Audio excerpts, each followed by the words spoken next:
uzmanībai no Budapeštas tirgus puses. Bet jaunieši saka, ka īstā dzīve pilsētā sākoties līdz ar tumsas iestāšanos un īstā izklaides elle vai paradīze, kas nu kuram tuvāks, esot Budapeštas graustu krogi.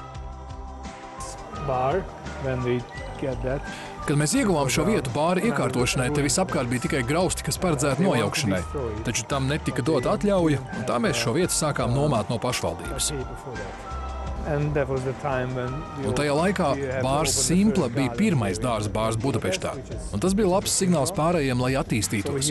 Un mēs esam tikuši tik tālu, ka ik gadu šo Kozinci ielu apmeklē 2 miljoni cilvēku. Un miljons apmeklē mūsu Simpla bāru. Klubu demokrātiskā atmosfēra un mākslinieciskā bohēma vienā acu mirklī tos padarīja populārus, un tagad turisma bukletos līdzās Karaļa pīlī vai operai jūs atradīsiet arī norādi uz graustu pubiem. Populārākais no šejienes klubiem ir ar nosaukumu Simpla Kert. Un tas 2012. gadā kļuva par 3. pasaulē labāko bāru. To ar savu lasītāju balsojumu noteikusi ceļotāju bībele Lonely Planet.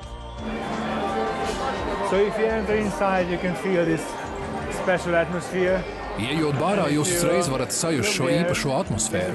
Pirmais, pie kā jūs varat tikt ieejot bārā, ir ungāru pica, kuru mēs cepam tepat uz vietas, mūsu krāsnīs.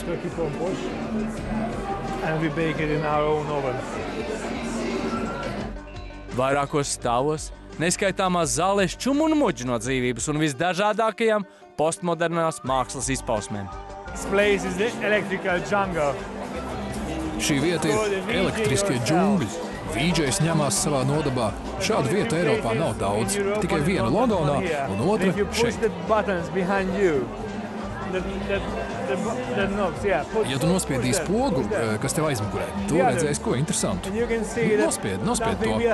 To otru. Redzēsi kaut ko jocīgu. Fēns vai kas cits nomainīsies vai kāda bilde parādīsies uz ekrāna.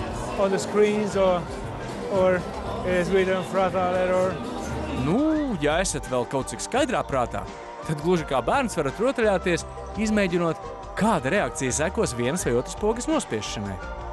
Jaunie dizaineri un visādi citi mākslinieki te izpaužoties uz nebēdu. Šī vieta ir dārza kinoteātris. Kā redzat, Anilog, kas ir arī viens no Simplas projektiem. Anilog ir animācijas filmu festivāls, kas notiek Budapeštā un Vīnē. Un šeit uz ekrāna jūs redzat apbalvotās filmas. Ik nedēļu šeit notiek visdažādākie koncerti un mākslinieckās performances. Šķiet, radošais haoss šeit reiz iemitinājies, turpināsies mūžīgi. Tie, kuriem šī vieta liekas par milzīgu un par skaļu, var meklēt mazliet izsmalcinātāku interjeru un sabiedrību 2012. gada pasaules labākajā bārā.